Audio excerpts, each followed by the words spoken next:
ስራው እንደምታጋልጠው ሁሉ እሷን በቅርቡ የምትጋለጥበት ነገሮች አሉ። አልናገርም። እሱ በራሱ መንገድ ይሄዳል እሱ። ነገር ግን የዛ ጊዜ ግን ታፍርበታለች። ዛሬ ላይ ያለ ማስረጃ ያለ ነገር አምጥታ እያንዳንዱ ነገር የምታደርግበት ጉዳይ እሷ ነገር የምትያዝበት ብዙ ነገሮች አሉ። ያን ነገር ደግሞ ታገኘዋለች። እሷ ማይቀር ነው፣ ምናየው ይሆናል። አላህም ይከፍላታል፣ ለእሷ አይቀርም።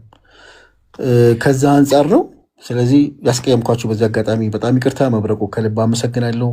አክብረህ ስለተቀበልከኝ እንድንወያይ እንድናወራ ያለኝን ሀሳብ ደስ ብሎኝ የሚሰማኝን ያለውን ነገር እንዳስረዳ ዛሬም ነገም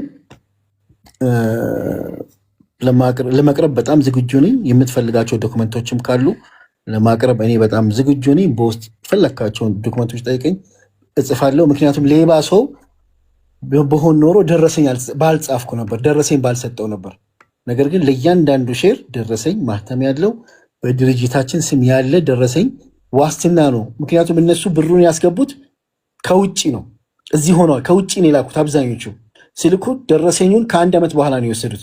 ለምን? ስለማይመቻቸው። አልሰጥም አላቅም ማለት ይችል ነበር፣ ግን አይባልም፣ ሐራም ነው። የሰው ንብረት አይበላም፣ የሰው ንብረት አይወሰድም። ዛሬ ይህን ንብረት እበላለሁ ብል አላህም አያስበላኝም፣ አንቅሮ ነው የሚያስከፍለኝ። ለምንድን ነው? የሰው እንባና የሰው ሀቅ ያለበት ሰው አያድግም። እዚህም ደረጃም አልደርስም ነበር፣ እኔ እንደዚህም ስራም አልሰራም ነበር። ንያዬን አላህ ያውቋል። ይሄ ነው ለማለት የምፈልገው። አይ ቲንክ ሌላ ፕሮግራም አላችሁ መሰለኝ አለ መብረቁ። ታንክ ዩ ሶ ማች። ይኖረናል ግን ኢንሻአላህ መብረቁ ተከፍሎት ነው። እስኪ መረጃ ቅርቡ እስኪ። እንደውኩ ደሃ ነው ብላችሁታል። ደሃ ከሆነ እንዴት አድርጎ ይከፍላል? ኬታውት ይከፍላል። እንደውኩ እሷን ቻለቻችሁ እንደዛ ካላችሁ ደግሞ እንተያያለን። መብረቁ ይመልስ ምንድነው ይመልሰው? ገንዘቡ አለ ብሏል። ያልሰማችሁ አዲስ የመጣችሁ ሰዎች ገንዘባቸውን አክሲዮናቸውን ሽጠው መውሰድ ይችላሉ ነው። መውጣት የፈለገ ሰው አለው ይበል፣ ደረሰኙን ይዞ ይምጣ፣ አክሲዮን ሽጦ መውሰድ ይችላል ነው። አስፈላጊም ከሆነ በጊዜ ሂደት ገንዘብ የሚፈልጉ ሰዎች በሀቢባ አይነት በቻይና ሽንኩርት በምታክል ቅንቡርስ ሴትዮ ሳይሆን ፍትሃዊ ሆኖ ለሁላችሁም በሚያደርግ ወይ ሽማግሌ አለበለዚያ ሌላ አማራጭ እንፈልግ። ምን እናርግ? ኤክስፖርት እናርግ። ምን ኤክስፖርት? ቡና ኤክስፖርት እናርግ። ኦኬ ጉድ። የቡና ፍቃድ አወጣው ሐዋሳ። ይሄ እንግዲህ የእህቴ ባል አንዱ ምንም አላቅም ያለው ከኔ ጋር አብሮኝ ነበር። ሐዋሳ አብረን ሄደን የሱ ጓደኛ በጣም ምርጥ ጓደኛ አለው፣ አስተዋወቀኝ። እንደ ወንድሜ ነው። ዛሬም ላይ ሄደን ሐዋሳ ይርጋ ለምዛ ሄደን ተዋዋልን ምናምን ጨረስን። ቅዳሜ ተመለስን። እሁድ ኦልሬዲ ሰኞ የሚፈለገውን ነገር ለማድረግ ማለት ነው። ተቃጠለ መጋዘን ተባለ፣ ብሩም ሳይከፈል። ይሄን ለግሩፕ አስረድቻለሁ። ተቃጠለ ተባለ። እንግዲህ በቃ አላህ አልፈቀደውም ይሄ ነገር አልን። በቃ ቢያንስ ወደ 11 ኮንቴነር እንልካለን ብዬ ነበር ያሰብኩት። ብዙ ነገር ጨርሰን፣ በዚህ አጋጣሚ ይሄን ልታግዝ የነበረች አንድ እህት ነበረች፣ ስሟ መጥቀስም አልፈልገው፣ ልታይ ትችላለች። እዚህ በጣም የተባበረችን ያገዘች፣ አልተሳካም። ከዛ አማከርኩ። ቢዝነስ ሰዎችን ማማከር ያስፈልጋል። ሰው ምንድን ነው የሚሻለው ስላቸው፣ አይመን እንግዲህ አንድ ነገር ጀምረሃል፣ አንድ ነገር ፎከስ አልክ። አንዴ ኢምፖርት አልክ፣ ከዛ ኤክስፖርት አልክ፣ ከዛ ይሄን ትላለህ፣ ከዛ ይሄን ትላለህ። እንደዚህ ስትሆን መወላወል ሲመጣ ችግር ስለሚመጣ ጥርስን ነክሰህ አንድ ጉዳይ ላይ ሆናሉኝ። ፋብሪካው ላይ ጀመረ። ፊዚቢሊቲ እናጥና ተባለ፣ እንደ አዲስ ጥናት። ከዛ በፊት ጥናት አላጠናውም። ከዛ በፊት ያለው ልምድ ነው ያለኝ። ልምድ ደግሞ በቢዝነስ ልምድ ጥሩ ነው። ነገር ግን ልምድ ብር ብቻ ያመጣላችሁ። ልትሰሩ ስትሉ ልምድ ጥሩ ነው። በእርግጥ እውቀት ሊያካብትላችሁ ይችላል። ነገር ግን ወደ ካሽ ልትቀይሩት አትችሉም። ወዲያውኑ ልምድን ወደ ካሽ የምትቀይሩት ወረቀት ላይ የተጻፈ በቁጥር በሂሳብ የተሰራ ነገር ነው። እሱ ነው መንግስትም የሚፈልገው ባንክም የሚፈልገው። ስለዚህ ፊዚቢሊቲ መጠናት አለበት ተባለ። 9 ወር አጠናን። 9 ወር የተለያየ ፋብሪካ በተለያየ ክፍለ ሀገር ላይ ፎርም አላቸው የሚባለው ወደ 28 የሚጠጉ በስም ያው ፊዚቢሊቲው ላይ አለ። ልልክላችሁ እችላለሁ።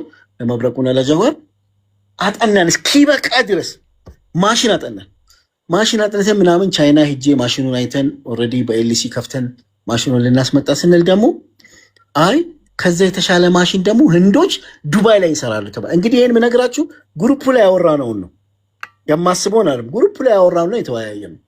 ከዛ አይ ያይቅርና ዱባይ ያለው ማሽን በቃ እሱ ይሁን በቃ ትክክለኛ ማሽን ደግሞ እሱ ነው ተባባልንና አወራን፣ በዚህ ተስማማን። ከዛ በኋላ ይህን አውርተን ከጨረሰን በኋላ ነው እነሱ ወዲያው ግልብጥ ብለው ምንም ነገር አላየንም አናቅም ያሉት። ነገር ግን ለዚህ ሁሉ አሁን ላወራሁት የድምፅ የምስል የጽሁፍ ማስረጃ አለ።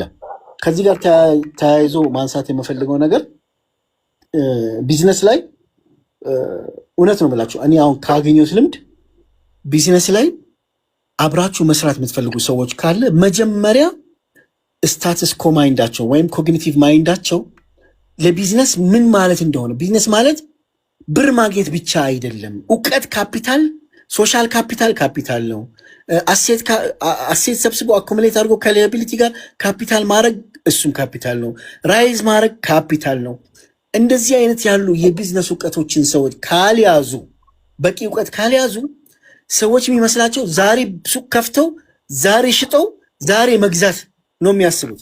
ለዚህ ነው አብዛኛው ሀበሻ በውጭ ሀገር ተመሳሳይ ሱቅ ነው ያለው። ለምሳሌ ዱባይ ሁሉም የባህል ልብስ ሻጭ፣ ባልትና፣ ሸንኮራ አገዳ ምናምን ነው የሚሸጡት። አይታችሁ ከሆነ ለየት ያለ ነገር አይሰሩም። አሜሪካ ሀገር ስትሄዱ አለው የሚባለው ሀበሻ ምንድን ያለው ወይ ድራይቪንግ ስኩል ነው ያለው ወይም ሬስቶራንት ነው ያለው። ሌላ ቢዝነስ አይሰራም። ለምን? ይሄ የቢዝነስ እውቀት ጉዳይ ነው። በቃ የሆነ ነገር ቶሎ ይሄ ሾርት ካሽ አድቫንቴጅ ይባላል። ቶሎ ካሽ የሚያገኙበትን ነው እንጂ ቶሎ እውቀት የሚያገኙበት ረጅም ሄዶ ረጅም ሀብት የሚያገኙበትን አናስብም። ብዙ ጊዜ ያየሁት ነገር ነው እና ይሄ ነገር ይመስለኛል አልተረዱኝም የተወሰኑቱ ግን ችግር የለውም አገር ስንገባ ኢቨን ከዚህ ጋር በተያያዘ እኮ ምን ብያቸው ነበረ ነኝ። ለምሳሌ ቢጠፋ አይመኒታ አረቢያ መጅሊስ ደሴ የደሴዋ ልጅ አይመኒታ አረቢያ መጅሊስ እንትን ወልዲያ፣ አንዷ መቀሌ፣ አንዷ አዲግራት፣ አንዷ አርሲ በኔ ስም ያለ ይሄ ፍራንቻይዚንግ ቢዝነስ ይባላል። ፍራንቻይዚንግ ቢዝነስ ማለት ምንድነው? የአንድን ሰው ስም ገዝቶ መስራት ማለት ነው። ልክ አሁን አለሙዲን ኬርፎርን ገዝቶ እንደሚሰራው ያለዛ ክፍያ በዛ ብር እኔ ካፒታል አድርጌ አቋቁማቸዋለሁ። ሌላው ቢቀር እንኳን በየክፍለ ሀገሩ አረቢያ መጅሊስ መስራት ይቻላል። ፍራሽ ማከፋፈል፣ ቦንድ ማከፋፈል ይሻላል ብዬ ነበረ። ነገር ግን በመካከላቸው ወላሂ ምን እንደገባ የተወሰነ ልጆች ናቸው፣ 4-5 ናቸው። ነገሩን ሁሉ በተለይ አንዷ ናት ትልቋ ከዚህ ቀደም የወጡት በጥብጠው ለዚህ ሊያደርጉ የፈለጉት ማለት ነው። ጀዋሪ ያልተመለሰ ነገር ካለ ፕሊዝ አድቫይዝ ሚ። ትክክል ነው የመለስክ፣ በጣም በሚገባ እርክት አድርጓል። ግን ያልገባቸው ሰዎች ከታችም ቴክስት የምጽፉ ሰዎች ምንም የሚጠቅም ነገር አይደለም። ህብረተሰቡ የተረዳው ሰው መረዳት የሚፈልግ ሀሳቡን መረዳት የሚፈልግ በቀጥታ ቀርቦ ይሄ ሰው ፊት ለፊታችሁ ነው፣ አድራሻ አለው፣ ስልክ ቁጥር አለው፣ በሚገባ በህግ በሚያስጠይቅበት ቦታ ሀገራችን ኢትዮጵያ ነው ያለው፣ ርቁ አይደለም፣ ወይንም አሜሪካን ወይንም ደግሞ ኢሮፕ ውስጥ አይደለም ያለው። ህግ ሊጠይቀው በሚችልበት በሀገራችን በኢትዮጵያ ነው ያለው። ስለዚህ ይሄ ሰው እንዲህ አይነት ነገር ቢኖረው ከሀገር ጠፍቷል፣ የለም ነበረ። አይተናቸዋል። ከዚህ በፊት ብር ይዘው የበሉት ሰዎች ድምፃቸው የለም፣ አይተናቸዋል። ስለዚህ አሁንም እንደዚህ አድርጎ መጥፎ አስተሳሰብና አመለካከት ያላችሁ ሰዎች አሁንም በሩ ክፍት ነው። በቅርብ ከፍታችሁ ደውላችሁ እንዴት ደረሰ እንዴት እናርግ ብላችሁ ከእሱ ጋር ተመካክራችሁ ገንዘብ እንኳን የቸገራችሁ ቢሆን ምናልባት አንዳንድ ጊዜ በትንሹ አንቺ እንኳን እኛ አልተረዳ ብሎክ አላደረጋችሁ፣ ሚዩት ነው ያደረጋችሁ። ላንቺ መጥቶ ምንድነው ያሉት? ብሎክ ነው ያደረገ ብሎክ ምን አድርጓችሁ ያደርግ? አስተያየት ነው መስጠት፣ ማንንም አስተያየት መስጠት ይችላል። እሱም ደግሞ የሚቀበል አንቺ እኮ ሁሉንም አስተያየት አትቀበይም፣ እንደ ሰው ባህሪ እንኳን ራስሽን አሁን አንቺ ለምን ይሄንን ሻሻረክሽ ብለሽ አንቺ ምክንያት ኖሮሽ ነው ያንን ያደረግሽ። ዋጋ ከፍለሽ ይሆናል ያንን ነገር በጣም ብዙ ነገር አሳልፈሽ ሊሆን ይችላል እዛ ነገር ይደረሽው። ልክ ዝም ብለሽ ሁሉም አስተያየት ሲሰጥሽ የሚሰማሽ ስሜት አለ እንደ ሰው ነው። በዛ ላይ ደግሞ የራስሽ ትግስት አለ፣ አላማ አለሽ፣ ስራ አለ። ስራ ትተን ነው ክርስቶስ ምስክሬን 6 ሰዓት ነው ምናምን ምግብ እንኳን ይበላል አብረናቸው ከነሱ ጋር ስንዞር ማለት ነው። ይሄ ምንም የምናገኘው ነገር ኖሮ አይደለም። ጾም እኛ ነን ያሳዝናቸው፣ አብረን እንፍታ። አንድ ፌስታል ነው አብረን ከፍተን ሁላችንም ምግቡን ራሱ አብረን ይበላል። እናንተ እንደምታስቡት ይሄ ብርር ምናምን ያለ ወጥም አይደለም። ደስ ብሎን ነው አመስግነን ነው ሁላችንም የተለያየ ነው በመጀመሪያ። ሲቀጥል ደግሞ ያ ነገር እዛ ከመድረሱ በፊት በውስጥ ብታወሩ ነው ያልኩት። እሱ ደግሞ ምን